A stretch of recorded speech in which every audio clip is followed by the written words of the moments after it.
கலைஞர் நூற்றாண்டு நினைவு நாணயத்தை வெளியிட்டார் பாதுகாப்புத்துறை அமைச்சர் ராஜ்நாத் சிங்.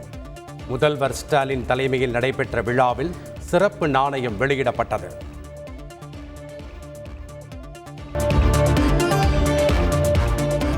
தேசிய நீரோட்டத்தில் சங்கடங்கள் இருந்தபோதும் தனது நிலையில் இருந்து தடுமாறாமல் இருந்தவர் கருணாநிதி. கலைஞர் நூற்றாண்டு நாணயம் வெளியீட்டு விழாவில் பாதுகாப்புத்துறை அமைச்சர் ராஜ்நாத் சிங் பேச்சு. இந்தியாவின் கூட்டாட்சி தத்துவத்தை வலிமைப்படுத்தியவர் கருணாநிதி எனவும் புகழாரம். கருணாநிதிக்கு மரியாதை செலுத்தும் விதமாக அனைவரும் எழுந்து நின்று கரவொலி எழுப்புங்கள்.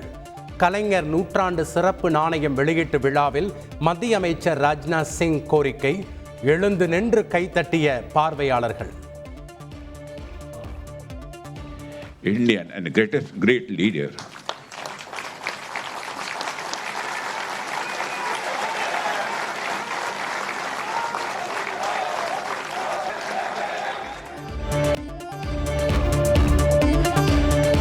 மாநில உரிமைகளுக்காக போராடினாலும் நாட்டின் பாதுகாப்பிற்காக கை கொடுத்தவர் கருணாநிதி.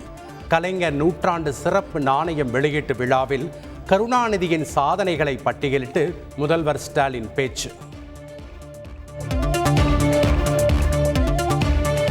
கலைஞர் நூற்றாண்டு நினைவு நாணயத்துக்கு அனுமதி அளித்த பிரதமர் மோடிக்கு முதல்வர் ஸ்டாலின் நன்றி.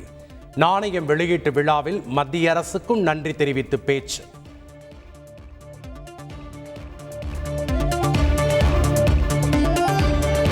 ஆளுநரின் விருந்தில் திமுக தலைவரும் பொதுச் செயலாளரும் கலந்து கொண்டதன் மூலம் திமுக பாஜக ரகசிய உறவு வெளிச்சத்திற்கு வந்துள்ளதாக எடப்பாடி பழனிசாமி குற்றச்சாட்டு.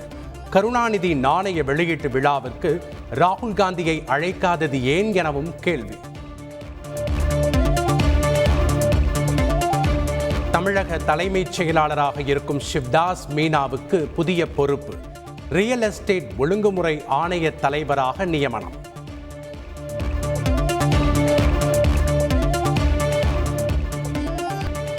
கொல்கத்தா பெண் மருத்துவர் கொலை வழக்கை தாமாக முன்வந்து விசாரிக்க உச்சநீதிமன்றம் முடிவு. தலைமை நீதிபதி சந்திரசூட், நீதிபதிகள் ஜே.பி. பர்திவாலா, மனோஜ் மிஸ்ரா அடங்கிய உச்சநீதிமன்ற அமர்வு விசாரிக்கிறது.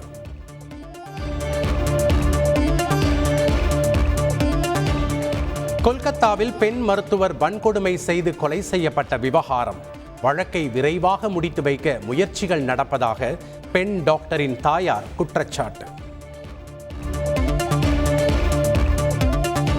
கொல்கத்தா பெண் டாக்டர் படுகொலை விவகாரத்தில் விரைவான மற்றும் தீர்க்கமான நடவடிக்கைகளுக்காக காத்திருக்கிறோம். பிரதமர் மோடிக்கு பத்ம விருதுகள் பெற்ற 70 மருத்துவர்கள் கடிதம். நாட்டில் தற்போது வரை குரங்கு அம்மை நோய் பாதிப்பு இல்லை என மத்திய அரசு விளக்கம். குரங்கு அம்மை கண்காணிப்பு மற்றும் பொது சுகாதார நடவடிக்கைகள் மேற்கொள்ளப்பட்டுள்ளதாக தகவல்.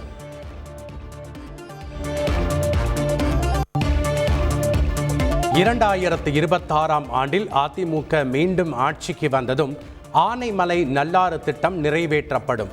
எதிர்க்கட்சி தலைவர் எடப்பாடி பழனிசாமி உறுதி.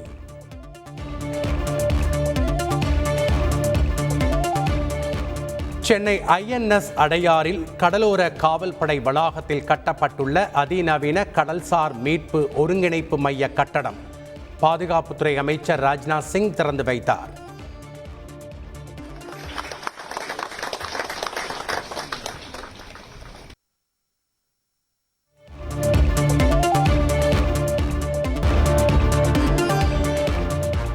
ஜார்க்கண்ட் முக்தி மோர்ச்சா கட்சியிலிருந்து முன்னாள் முதல்வர் சம்பாய் சோரன் விலகல்.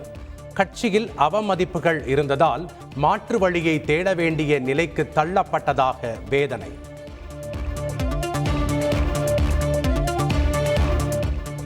ஆம்ஸ்ட்ராங் கொலை வழக்கு தொடர்பாக ஆற்காடு சுரேஷின் மனைவியை பிடித்து போலீசார் விசாரணை. ஆந்திராவில் பதுங்கியிருந்த ஆற்காடு சுரேஷின் மனைவியை பிடித்த தனிப்படை போலீசார்.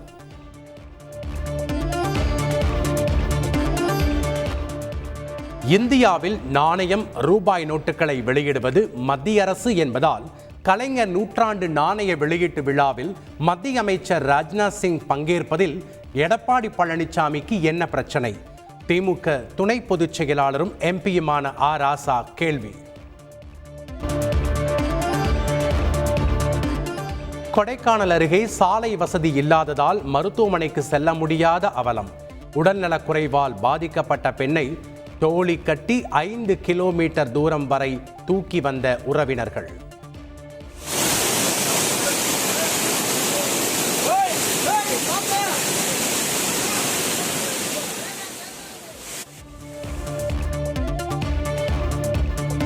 தொடர் விடுமுறை காரணமாக சொந்த ஊர்களுக்கு சென்ற பொதுமக்கள் மீண்டும் சென்னை திரும்ப தொடங்கினர்.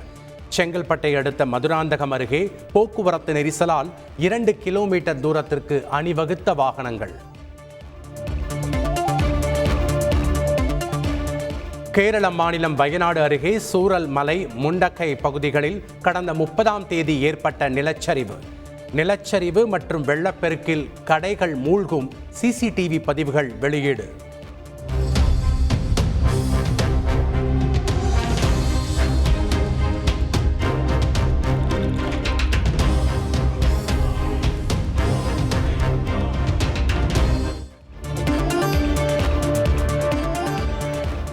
நீலகிரி மாவட்டத்தில் யானை வழித்தடங்களில் உள்ள 35 தனியார் விடுதிகளை இடிக்க உத்தரவு. 15 நாட்களுக்குள் இடித்து அகற்றுமாறு உரிமையாளர்களுக்கு நோட்டீஸ் அனுப்பிய மாவட்ட நிர்வாகம்.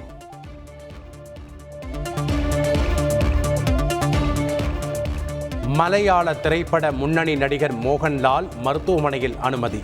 கொச்சியில் உள்ள தனியார் மருத்துவமனையில் சேர்க்கப்பட்டுள்ளதாக தகவல்.